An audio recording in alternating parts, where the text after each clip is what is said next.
Thanks for staying with us. We're still reviewing Punch. Who has a story or should we move on? Okay, moving on now to Daily Sun. FG okays agencies merger and scrapping. Terrorism trial. Court fixes March 19th for ruling on Nnamdi Kanu's bail application.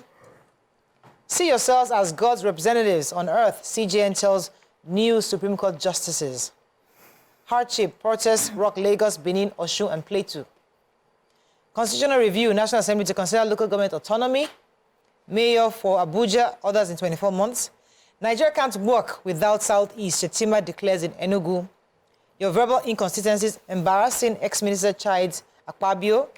And we must repair our economy to free people from poverty. 2 million candidates for UTME as registration ends. Okay, which story? Okay, the CJ spoke with the newly sworn-in Supreme Court justices. Now they have a full complement of 21 justices with these 11 sworn-in justices.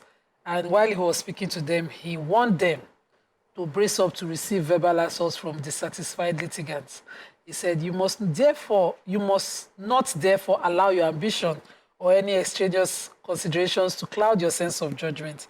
Your interactions with people of unenviable inclinations and pedigree, if any, must be altered forthwith. He said, let your conscience guide and filter every thought that traverses your mind from this moment.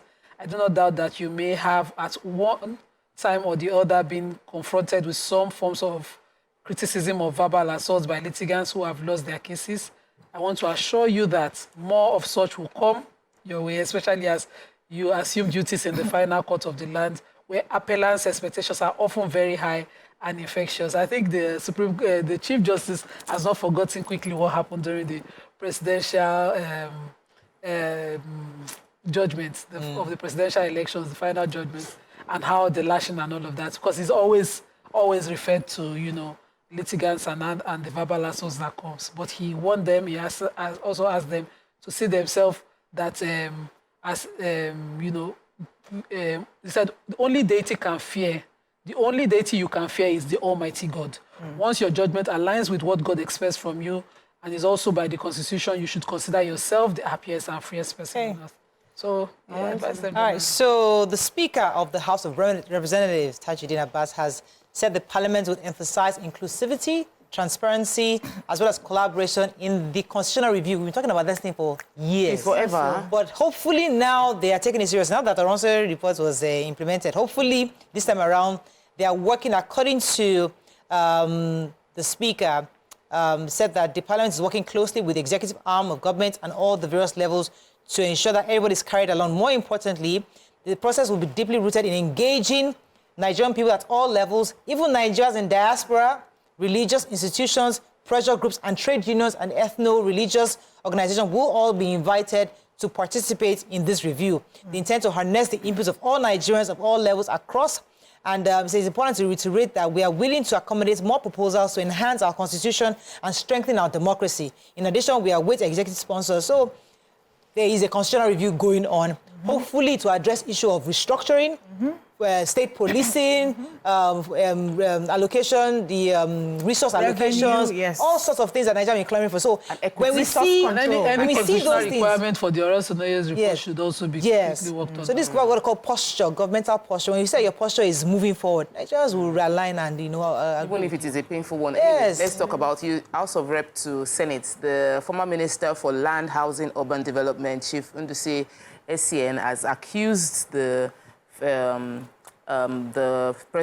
Senate President, Godswill Akpabio, to reduce his loquaciousness. He said that what he's saying... the Senate President from left, right. Yes, what he's saying is putting the verbal inconsistencies is embarrassing the Senate, that he's occupying such a high position that he should not be saying things that are not verified. Because he mentioned that there was a 30 billion paid to all governors. He has apologized. It was a mistake. Now. He also mentioned in his own former state, where he was the governor, that all the local governments are oil producing, and so all of them should be getting funding, which he did not implement. So he's been saying some things that is watering the power of the position he represents, that he should calm down, listen more. Coming from an elder statesman, he said, listen more and talk only on verified facts. He has also apologized.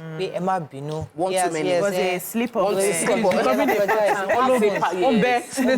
Oh, he has bed. Now they've deflated his baby.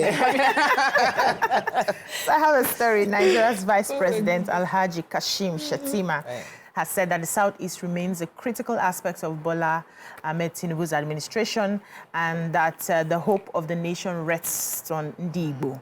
And he described the region as a key component of Nigeria, noting that the zone works. If the zone works, Nigeria will work. So he spoke at the launch of the Light Up Nigeria program in Southeast by the Niger Delta Power Holding Company, NDPHC, in Enugu. That happened yesterday. And according to him, he said the region holds the key to every indices of development in Nigeria. He said, I am pleased to witness the second launch of the strategic collaboration between the Niger Delta Power Holding Company and its invaluable customers. We are gathered here to embark on a strategic journey for the light of Nigeria in the southeastern states. This marks the renewal of hope for investors and industrialists. This is not a ribbon-cutting charade. This is calculated endeavor to re-engineer our economy. And they said that the southeast is the industrial powerhouse and its economic fortunes remain a critical aspect of President Bola Ahmed Tinubu's administration. The Southeast has over 30 million people. If the Southeast works, Nigeria will work. And it says some people have described the Southeast as people who are the Nigerian Jews or the Nigerian version of Jews. And they are geographically mobile, economically enterprising, educationally ambitious. They have the hope of the nation right in our midst, and we must harness all of this to take Nigeria forward. I love the language. It's coming. I like when the government is making it obvious that we're not being partial to any region and everybody. I mean, I like to find out the news of the, is it Abia State that 9 of their 17 local governments now have power based on 20, it's been 20 years coming, but I'm happy that it's been implemented so far. So that's what we're trying, this kind of news we're trying to get. All governors, all hands on deck to ensure you can generate power for your people. Yeah. Moving on now to Vanguard. How many minutes we have? Okay, a few more minutes. Hardship ahead NLC rally, protests rock Edo, Lagos and Osun. TUC advises FG to allow importation of food items. Edo Guba, Idahosa's men petition Ganduje wants Uzodima's report upheld. Nigeria will work if Southeast works optimally, says Shettima. Tinubu reduces 263 MDAs to 161 as FEC adopts Oronsoye's report. Political risk, regulatory concerns threaten infrastructure funds. I'm taking most of that story. Which one? Yes, we have. Do we move on? The political risk. So infrastructure, I was looking out for when I see infrastructure, I know it's within my industry. So I was concerned, but it wasn't really about the infrastructure. There's an infrastructural deficit that we have, and the expectation was that the pension fund will be used. There's a part of the pension fund which is an infrastructure asset under management fund. Even though that particular fund had increased, it's not been well implemented. And they said the reason it's not been well implemented is because of political risk and regulatory inconsistencies have threatened the ability for this fund, which is available, to be deployed for the use of bridging infrastructural gaps. So we do have a lot of regulatory gaps. We also have political risk, and the fund is available. It means that if we address those two issues, we will have funds available, released for infrastructure, and definitely Nigeria will benefit from having infrastructure. From the roads we want to do, that coastal road, this pension fund can fund that road without having to borrow money external at dollar ridiculous rates. So I think we should listen to the breakdown of this report and implement the regulatory threats that are fighting against the implementation of these funds that are available for us. Okay, the Nigerian Tribune, let's find a story. Oronsoye report, we talked about that. Joint military police team rescues 16 kidnapped victims in Kogi. CGN swears in 11 new Supreme Court justices. CSOs protest over high cost of living in Lagos and Edo. We oppose call on Yoruba not to protest against Tinubu's IMF policy, says Afenifere. 30 billion to governors. Akpabio recants and apologizes. FEC okays 1 trillion naira for phase 1, Lagos, Port Harcourt, Calabar Coastal Road. Okay.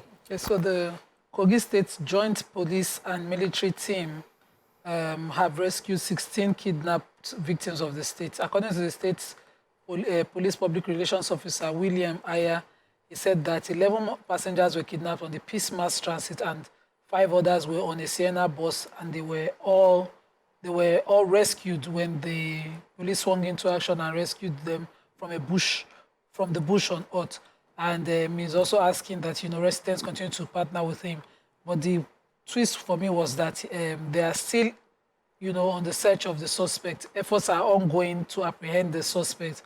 I thought they swung into action and rescued the victim, and I expected that some of the suspects would have been picked up. Okay. Let me just state the Senate President's his statement so that we know that he apologized. He was just trying to say that he can never undermine the efforts of the subnationals as the governors. He says that the President of the Senate is not oblivious to the fact that state governments are functional partners in all efforts of the current administration and are also valuable stakeholders in the various legislative engagements. The President of the Senate has always demonstrated commitment to team building and shall not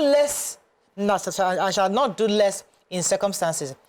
He therefore urges the subnational government not to be distracted by any misunderstanding of the context and true meaning of the statement. In other words, Emma Binu. On that note, that is all we can take on this review. When we come back, move on to our next segment. Stay with us. We'll be right back.